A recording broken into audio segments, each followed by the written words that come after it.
Have you ever noticed that the things that you admire most about someone else's home usually aren't the safest of choices? Maybe it's knickknacks from a family vacation, or just something that perfectly encapsulates their personality, or even just something that makes you smile even if you can't quite explain why. I'm sure your space doesn't feel flat because you lack taste, but because you always choose the safest option. By the end of this, you'll know exactly what good weird we are talking about, where you can find it even on a budget, and why it's integral to our homes, especially if you live in a cookie cutter. We need to be making our homes better by making them weirder. When I say making them weirder, what do I mean? I don't mean chaotic or odd for the sake of being odd. I mean personal. If I can't walk into your home and find something that even so much as speaks to you, then it's not reflecting who you are, and it's not weird. I should be able to tell how you like to maintain your home, your favorite hobbies and quirks. Even your favorite color should be somewhat visible. Let's say you found this inspiration image and you were like, I adore this bedroom, it's absolutely perfect, and I would love to live in this space. And so you decide that you want to try and emulate it in your own home. And you end up with this. This is still a beautiful space, but it doesn't quite have the same effect as the first one. It does have a lot of the same materials and features. We've got the blue headboard, we've got the right color palette, we've even got the right timber pieces. This one is still beautiful, but it's missing some of the key elements that made this one impactful. We're missing the bright mustard throw that really has a bit of a statement. We're also missing the tension between the artwork and the teeny tiny wall sconce. We do have lighting on this side, but they don't do anything, and we're missing that level of tension. Even the subtlety of the pillows on this side with the stripes are missing on this scenario. So there's not as much variance and there isn't as much depth in texture. These things may not seem all that important, but these are the weird oddities in the space that make it special. Home design is rarely one of our top priorities. It can be expensive, it takes time to find the things that we like, and especially with things going on and prices being expensive, it's usually not something that we will care about, but I would like to argue that now more than ever, we should really be focusing on it. Our grandparents and even our parents had this built into their homes already, with weird built-ins, with interesting material choices that most people wouldn't choose today. Even fun little nooks have been removed from modern homes, and now more than ever, it's really important for us to incorporate that back into our spaces.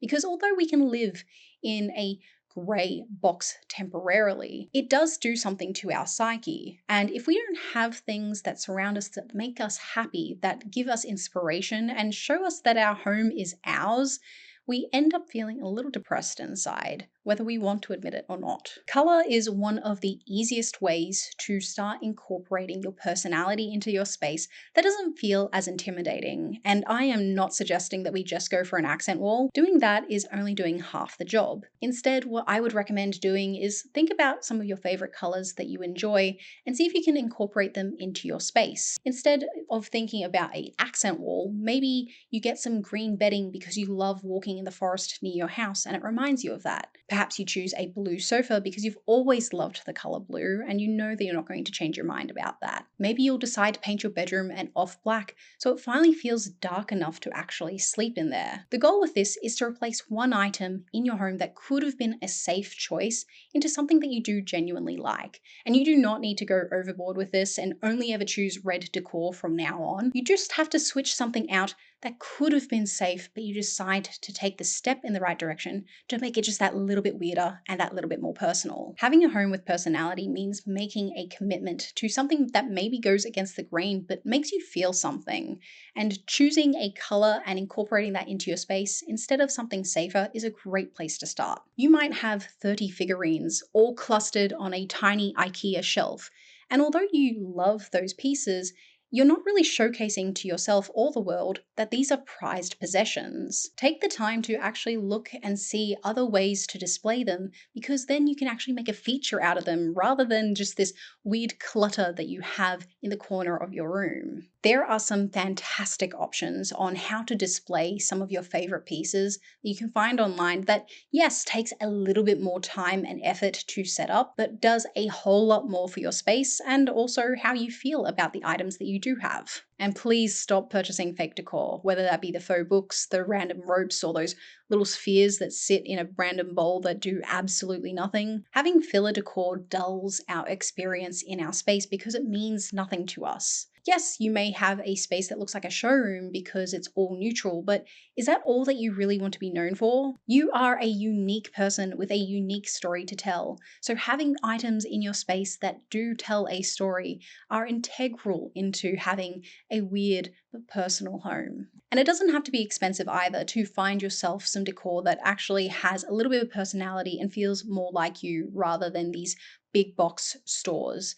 When you go to a thrift store, some of the most common pieces that you'll be able to find to make that switch out can be lamps, frames, dishware, knickknacks.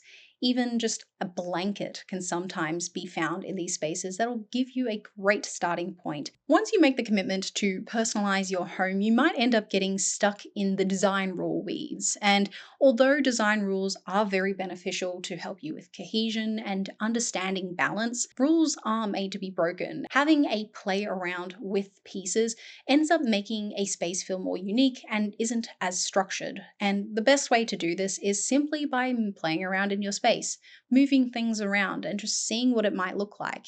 You might be able to create a space that has this really unique piece of tension that couldn't have been done with design rules on their own. A lot of the fun interiors that we see online do tend to sometimes break these rules, and I genuinely think that this quote really explains it best for how to be bold. Living in a space without surprise is like trapping yourself in a visual routine that dulls the imagination. Giving interiors that spark of eccentricity fuels energy and creativity. Try your best to start small with one thing that you truly, truly love, whether that be something that you found from the thrift store, something you've had your eye on for a while, or something that you actually already have. Adding one item that maybe is a little kitschy or a little odd, but is truly reflective of you is a great place to have a conversation starter and to start adding that quirkiness into your space. If you already feel like you have some of that quirkiness in your home, maybe already through furniture and decor, you're ready to take that next step and maybe make that bigger commitment. One thing that homes online do that we rarely have the opportunity to do is mixing materials that create an unexpected element. This can be through mixing two different wood tones or even just materials that you rarely ever see together. In a world full of our cookie cutter homes that have no awkward shapes, I would argue that an awkward shape room is actually a blessing because it forces you to step out of your comfort zone. It forces you to work with a limitation, and sometimes when we have limitations, it actually allows us to be a little bit more creative and think outside of that box. So let's say you have a teeny tiny dining room that is in a weird, awkward shape. You could end up doing bench seating or make a cozy corner that you otherwise probably wouldn't have done if you just had a large, wide open space. They force you to be unconventional. And this is something that I love about older homes because they tend to do this more frequently than newer homes. They have the odd nook, the weird zigzag hallway that just forces you to think a little bit differently about the space. Storing things decoratively is another thing that we commonly see in these weird spaces. Those figurines from beforehand can actually be a feature and really have a moment in your space rather than being all clustered on a little IKEA shelf. There are so many ways to do this, and it doesn't just have to be with figurines. It can also be with like plates, textiles, other funky old vintage items, or just whatever you like to collect. I really love this image here with all of these birds. If you're new to the channel, I love birds, and I love that they've displayed it in a way that just allows for all these birds to have their little moment and they're not all just like clustered on a shelf somewhere. And it's something that I do genuinely want to do in my own space one day. One final note that I have for you, especially if you're in a brand new or recently renovated home, is to add in materials that have patina. Because you have a brand new space, if you go ahead and add in brand new furniture, everything all kind of ages at the same point in time and are all sometimes sat in the same era. By having something that's really old and maybe worn down in a space that feels so clean adds a nice little bit of contrast that wouldn't be there otherwise, and ends up making a space feel more timeless because then it's not all set at that same time period. And look, it's okay to not love your home right now. Creating a space takes time, and honestly, it's a forever project because we're always changing and our needs will change as well. It is not like the TV shows or even YouTube videos where it takes one day and then all of a sudden everything is perfectly done and you don't have to touch it ever again. Building a home that is weird and personal is going to take a lifetime because it's going to be reflecting you and how you change as well. To know what to prioritize, I will be doing a video about this next week, so make sure you go ahead and like and subscribe down below to make sure you don't miss out on that. And if you're here a little bit later, it'll be linked at the end of the video. So now when we look at these two images and see the difference between them, it's not about a design trend or even how much money you have. It's about being okay to commit to your personality and be willing to make a mistake and go against the status quo. Your home needs to be weird because it will reflect you, and that's the whole point. Your homework now is to go out and find one weird item that you absolutely love that you add into your home. This one is going to be mine, and honestly, if you can find something that is functional, you get some bonus points. Let me know in the comments below what you end up finding, and I'll see you on the next design adventure.